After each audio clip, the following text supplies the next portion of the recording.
تو مسجد میں آپ جائیں گے تو آپ کو اپنے پوری شریر کا یوگ کرنا پڑے گا.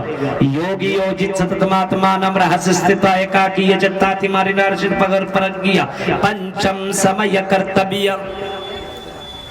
ہندو دھرم کے اندر بھی اس عبادت کو ذکر کیا گیا ہے.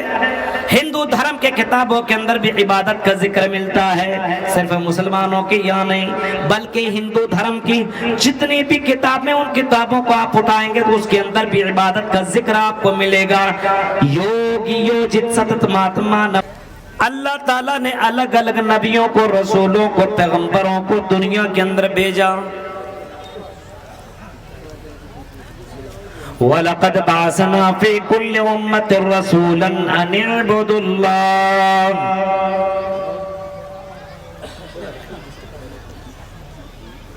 اللہ کہتا ہے میرے بندو، ہم نے ہر امت کے اندر ایک رسول، ایک پیغمبر، ایک رشی مونی کو دنیا کے اندر بھیجا. أَنِ اعْبُدُوا اللَّهَ. ان نبیوں کا بھیجنے کا مقصد میرا صرف یہی تھا کہ لوگوں کو اس بات کی طرف گامزن کر دے، لوگوں کو یہ بات بتا دیں کہ تمہیں دنیا میں آنے کا مقصد یہ کہ تم صرف اللہ کی عبادت کرو. وَاجْتَنِبُوا الطَّاغُوتَ. اور طاغوت سے بچو، شرک سے بچو. اللہ کے علاوہ جتنے بھی معبودان باطل ہیں، ان تمام معبودان باطل کی عبادت کرنا چھوڑ دو اور ایک اللہ کی عبادت کرو. یہ قرآن کریم کی اس آیت کے اندر یہ بات ہے کلیئر طور پر کہ اللہ تعالیٰ نے جتنے رسول اور پیغمبروں کو بھیجا اس کا مقصد تھا عبادت، لوگوں کو کرانا. آج بھی یہ جلسہ اسی مناسبت سے رکھا گیا کہ لوگوں، دنیا میں تم اپنے مکان بنا رہے ہو، اپنے بلڈنگیں بنا رہے ہو، اپنے گھر بار بنا رہے ہو، اپنے گھر کے اندر بہترین چیزیں تم سجا رہے ہو، گاڑیاں خرید رہے ہو، بینک بیلنس جمع کر رہے ہو. اے لوگوں، تمہارا یہ مقصد نہیں ہے بلکہ مقصد اللہ تعالیٰ کی عبادت ہے، اور اس عبادت کے لیے ایک اللہ کا گھر ہونا ضروری ہے. اسی وجہ سے مسجد کی تعمیر کے لیے لوگوں سے باقاعدہ چندہ لیا گیا اور مسجدیں بنائی جا رہی ہے تاکہ اس مسجد کے اندر لوگ جا کر کے عبادت کریں. انسان کی زندگی میں عبادت کبھی بھی خالی نہیں جانا چاہیے. رات کے سمے ہو یا دن کے سمے ہو، عبادت اللہ کی ہونی چاہیے. آپ تجارت کر رہے تو اس کو کیا سمجھتے ہیں؟ عبادت نہیں ہے. بیوی بچوں کے لیے جو حلال طریقے سے کماتا ہو یہ بھی عبادت ہے، اس کو بھی عبادت کا درجہ دیا گیا ہے. جو ہاٹ اور بازار میں جا کر کے اپنی دکانیں لگاتا ہے اور باقاعدہ دکان لگا کر کے اپنی تجارت کرتا ہے اور وہ حلال مال لے کر کے اپنے گھر کے اندر آتا، اپنے بچوں کو دیتا ہے، روٹی لا کر کے اور روٹی اور دیگر سامان لا کر کے اپنے بیوی بچوں کو لقمہ جو کھلاتا ہے، اس کو بھی اللہ کے رسول صلی اللہ علیہ وسلم نے عبادت کا درجہ دیا ہے. یہ بھی عبادت ہے. لیکن ایک عبادت ہوتا ہے جسمانی عبادت، ایک جسمانی عبادت، جسم سے آپ کو یہ عبادت کرنی ہوگی. ایک ہوتا ہے کہ زبان سے عبادت کیا جائے، کلمہ پڑھ لیا جائے، بہت سی دعائیں پڑھ لیا جائے، یہ بھی ایک عبادت ہے. تو مسجد میں آپ جائیں گے تو آپ کو اپنے پوری شریر کا یوگ کرنا پڑے گا. یوگی یوجت ستتماتمانم رہسستتا ایکاکی یجتاتی مارینا رشد پگر پرگیا پنچم سمయ کرتبیہ. ہندو دھرم کے اندر بھی اس عبادت کو ذکر کیا گیا ہے، ہندو دھرم کے کتابوں کے اندر بھی عبادت کا ذکر ملتا ہے، صرف مسلمانوں کی یہاں نہیں بلکہ ہندو دھرم کی جتنی بھی کتابیں، ان کتابوں کو آپ اٹھائیں گے تو اس کے اندر بھی عبادت کا ذکر آپ کو ملے گا۔ یوگی یوجت ستت ماتمانم رہسستھا ایکاکی یچتاتمن راشیر پرگیا پنچم سمے کرتبیم۔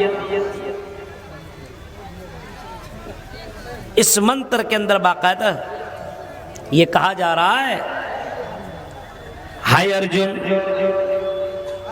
کرشن جی کہہ رہے ہیں ہائے ارجن،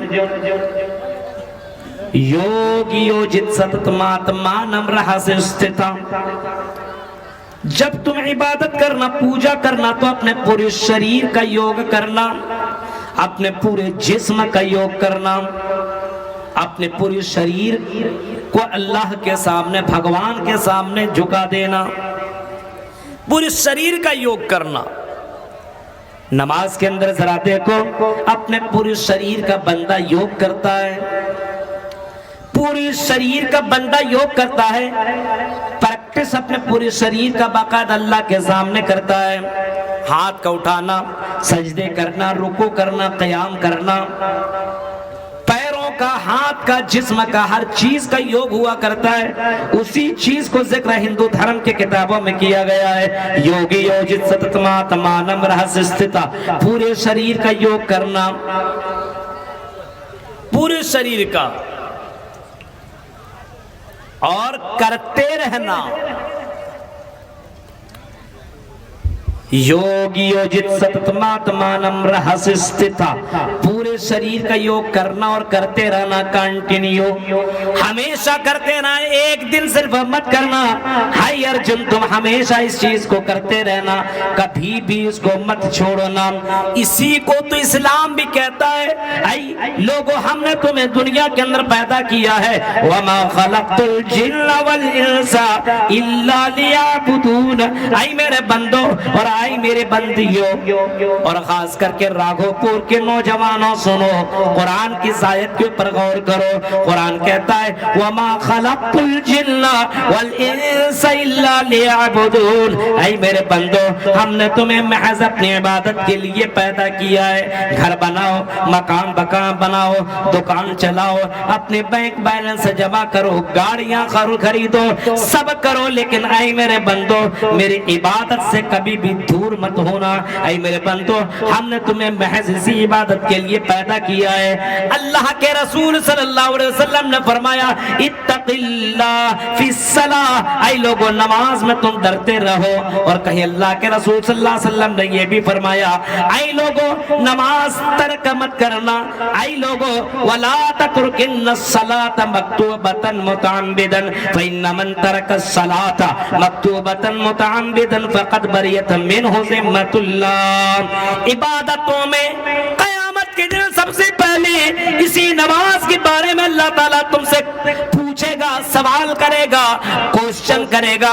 اللہ تعالیٰ تم سے اسی عبادت کے معاملے میں تم سے پوچھے گا اے میرے بندے یہ بتاؤ تم نے دنیا میں نماز پڑھے یا نہ پڑھے؟ اول ما یحاسب به العبد یوم القیامہ الصلاۃ، سب سے پہلے اسی نماز کے تعلق سے بندہ سے پوچھا جائے گا بندہ تم نے دنیا میں عبادت کی یا نہیں کی، نماز پڑھی یا نہیں پڑھی، یہ بتاؤ۔ یہی سوال پہلا بندوں سے کیا جائے گا۔ اے میرے بندو یہ بتاؤ، یہ نہیں کہے گا تم کھیتی باڑی کیا کرتے تھے یا نہیں، تم دکان چلایا کرتے تھے یا نہیں، تم نے شادی کی یا نہیں کی، تم نے فلاں کام کیا یا نہیں کیا، بلکہ پہلا سوال جو بندوں سے کیا جائے گا، مرد ہو یا عورت ہو، عالم ہو جاہل ہو، امیر ہو یا غریب ہو، کشتیوں میں کام کرنے والے کیوں نہ ہو، بازاروں اور ہوٹلوں میں بیٹھ کر کے اپنے دکانیں چلانے والا کیوں نہ ہو، اس سے یہی سوال کل قیامت کے دن کیا جائے گا۔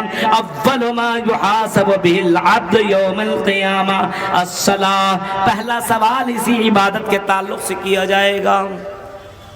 اب دیکھیے ذرا یوگیو جس ستتماتما نمرہزستتا آئیکا کیے چتاتی من راشیر پرکیا پنچم سمیہ کرتبیا. اس عبادت کو کانٹینیو کرتے رہنا, کبھی بھی اس عبادت کو ترک مت کرنا, کبھی بھی مت ترک مت کرنا. محمد رسول اللہ ابو ذر غفاری سے باقاعدہ یہ کہا, یہ کہہ رہے ہیں آئیے ابو ذر غفاری سن لو. اور آپ نے بعض صحابہ سے کہا اے لوگوں فرض نماز جان بوجھ کر کے مت چھوڑنا, نماز کی ادائیگی کرتے رہنا چاہے کسی بھی حال میں ہو. اگر کھڑے کھڑے تم نماز نہیں پڑھ سکتے ہو تو تم بیٹھے بیٹھے نماز پڑھو, اور بیٹھے بیٹھے نماز نہیں پڑھ سکتے ہو تو لیٹ کر کے نماز پڑھ سکتے ہو تو لیٹ کر کے بھی نماز پڑھو. اور اگر تم لیٹ کر کے بھی نماز پڑھنے کی طاقت نہیں ہے اور اشارے سے نماز پڑھ سکتے ہو تو اشارے سے نماز پڑھو.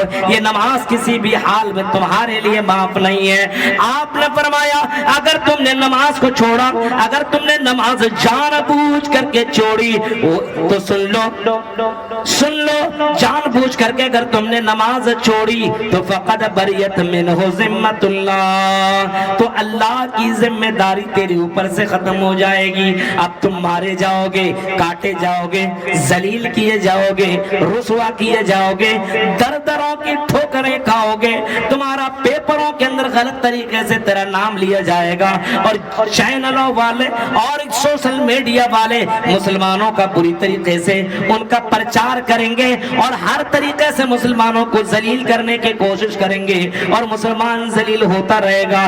کیوں؟ کیونکہ جس چیز کے لیے اللہ نے پیدا کیا ہے وہ چیز بندہ کر نہیں رہا ہے, عبادت ان سے دور ہو چکی ہے. آج دیکھیے اپنے مسلمان قوم کو شب بھر میں مسجد تو بنا لی, شب بھر میں ایمان کی حرارت میں مسجد تو بنا لی, شب بھر میں ایمان کی حرارت میں من اپنا پاپی تھا برسوں میں نمازی بن نہ سکا. میرے بھائیوں ہم نے مسجدیں تو بنا ڈالی, ہم نے مسجدیں بنا ڈالی, اور آج کے زمانے میں محمد رسول اللہ کی وہ حدیث ہمیں یاد آ رہی ہے کہ قیامت, قرب قیامت, قیامت کے قریب میں کچھ لوگ ایسے آئیں گے لا تقوم الساعہ, قیامت قائم نہیں ہوگی, لا یتباہ الناس فی المساجد, لوگ مسجدیں تو بنائیں گے لیکن مسجدیں دکھاوے کے لیے بنائیں گے, مسجدوں کو فخر کی چیز سمجھا جائے گا.